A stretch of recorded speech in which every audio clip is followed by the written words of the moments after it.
Zodiac Killer. The Zodiac Killer was a murderer who seemed to kill not just for the sake of it, but rather for the media attention that came with it. To him, it was all just a game of catch me if you can. He seemed to love the idea of this game between him and the police and enjoyed the fear he caused. He would send very detailed letters to the police and the media, telling them information about the murders that only the killer would know. He also added a sense of mockery to the police, as he sent letters with secret codes, saying they could show who he was if solved. The Zodiac's crimes began with the shooting of 2 teenagers in a lover's lane in Benicia in December 1968. Over the next year, he claimed several more victims, taunting authorities with messages. He would choose young couples in quiet places as victims and carefully plan these actions to make sure he got as much attention as possible to attract the police. Despite an intense investigation and hundreds of potential suspects, the Zodiac Killer only had DNA evidence pointing to different suspects but was never identified. His letters claimed he had killed as many as 37 people, though authorities could only link him to 5 confirmed murders. The Killer Clown, John Wayne Gacy. John Wayne Gacy would be Pogo the Clown during local community events and charities, but in private, he would go on to be the mass murderer who killed 33 young men in his home in Norwood Park Township, Illinois, between 1972 and 1978. Gacy lured at least 33 young men and boys to his home after advertising jobs in public areas. Once they were inside, he would them before eventually strangling or suffocating them to death. His killing spree came to an end in 1978 when the police discovered a significant number of human remains buried in the crawl space of his home and the surrounding area.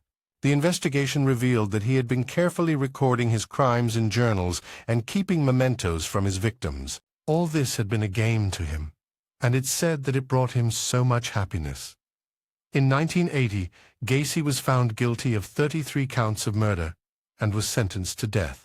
But even with the fact that his life was coming to an end, his final words were, "Kiss my A****, Ted Bundy." On the surface, like many serial killers, Ted Bundy was said to be a charming and charismatic guy.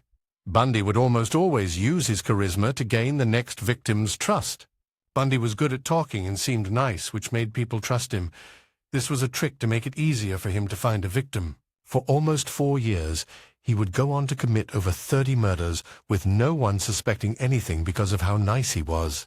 Between 1974 and 1978, Bundy went on a multi-state killing spree, primarily targeting young women and girls. He would lure his victims by posing as an authority figure or pretending to need help, using things like pretending to be hurt and using crutches or a sling to manipulate victims into helping him. This not only made him seem less threatening, but also provided an opportunity to get them close to his vehicle, only to brutally murder them. Bundy's killing methods were particularly gruesome, as he often revisited the crime scenes to engage in acts of necrophilia. What's worse is that he would decapitate at least 12 of his victims and keep their severed heads to remember them. Even though he would do these murders almost regularly, Bundy was able to evade capture for years due to his ability to blend in with society. When he was a mass murderer, he outwardly seemed like a regular guy. He dated women, had a job, and wasn't socially awkward. During his eventual trial in Florida, Bundy became his own lawyer and attempted to portray himself as a victim of pornography and dysfunctional family life. However, the evidence against him was overwhelming, and he was eventually convicted and sentenced to death. Milwaukee cannibal Jeffrey Dahmer. From necrophilia, cannibalism, and permanent preservation of body parts from his victims, Jeffrey Dahmer nearly got away with it all. Had it not been for one victim who managed to get away, Jeffrey Dahmer would usually lure young African-American men and boys back to his apartment, where he would put drugs in their drinks and afterward do what he pleased with them. After killing his victims, he would dismember their bodies and keep various body parts such as skulls, hands, and genitalia with him, even eating some of the body parts. He tried different experiments on some victims, hoping it would put them in a sort of zombie-like state by using a drill and harmful chemicals, thinking this would make them stay forever. In total, Dahmer was convicted of killing 15 men and boys, although he confessed to additional murders. Perhaps the worst part is that the number might have been lower as one of his victims, an underage boy from Laos, managed to escape his house even though Dahmer had drilled a hole in his head. Still, The police returned to Dahmer's house as Jeffrey would lie that he was his drunk boyfriend. Dahmer was eventually caught in 1991 and sentenced to life in prison, but would later die after an inmate beat him to death. Jack the Ripper. With 5 victims and 5 throats cut with almost surgeon-like precision, Jack the Ripper's death toll wasn't as high per se as other serial killers, but he did do one thing the others couldn't. He got away. The murders took place in the poor Whitechapel district of London in 1888, where the victims were old prostitutes who he most likely paid for their services, but unknown to them, they had been paid to die.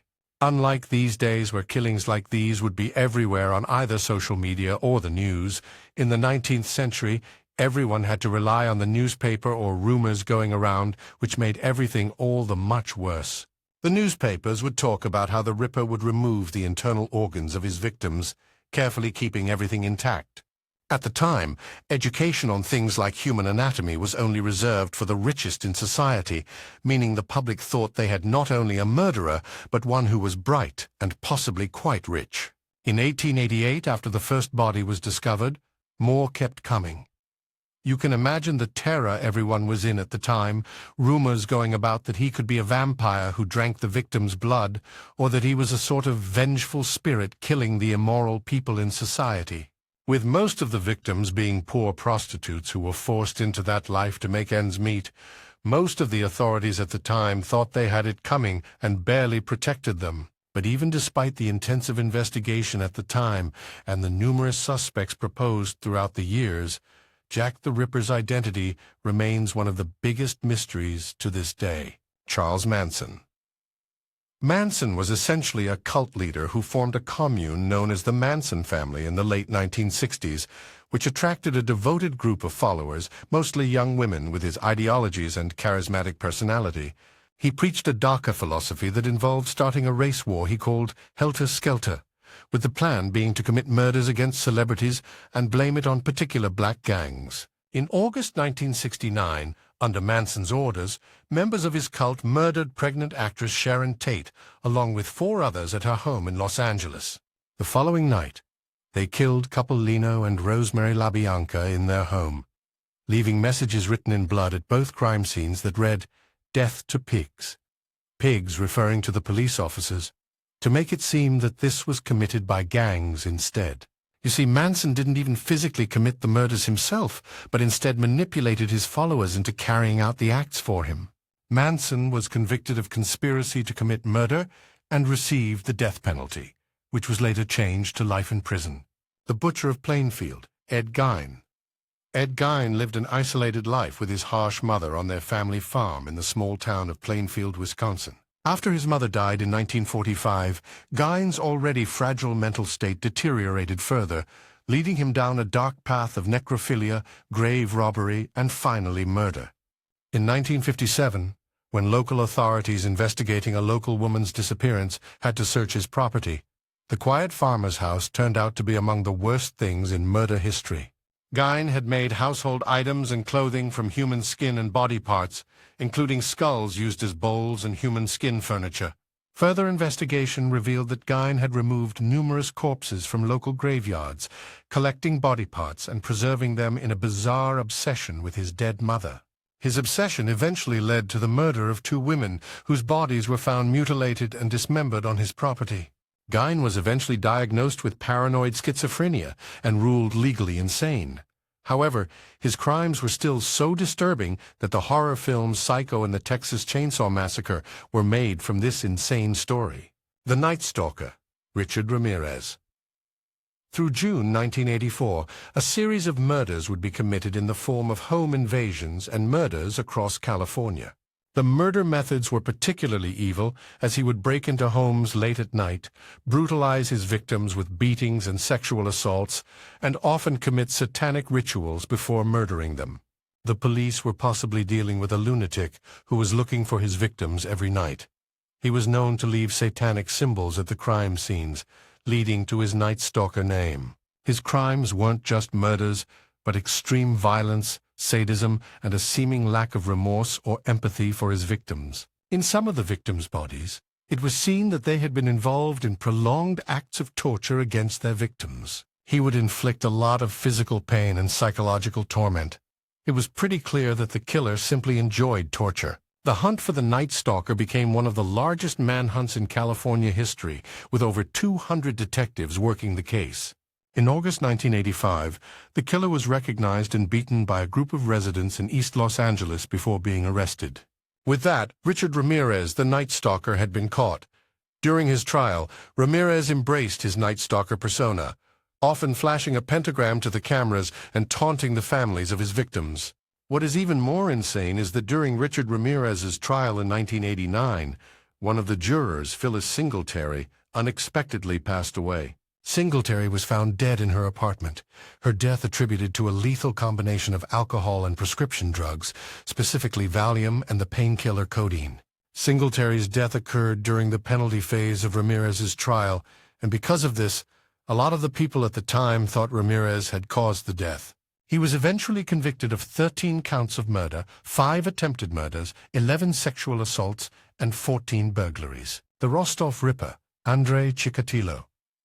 Partially due to the incompetence of the investigators and the lack of modern forensic techniques at the time, the Therostoff Ripper would go on to murder at least 53 women and children in the Russian towns of Rostov, Shakhty, and Novocherkassk between 1973 and 1990. His victims ranged from 7 to 36, and he would often engage in acts of necrophilia and cannibalism after the killings.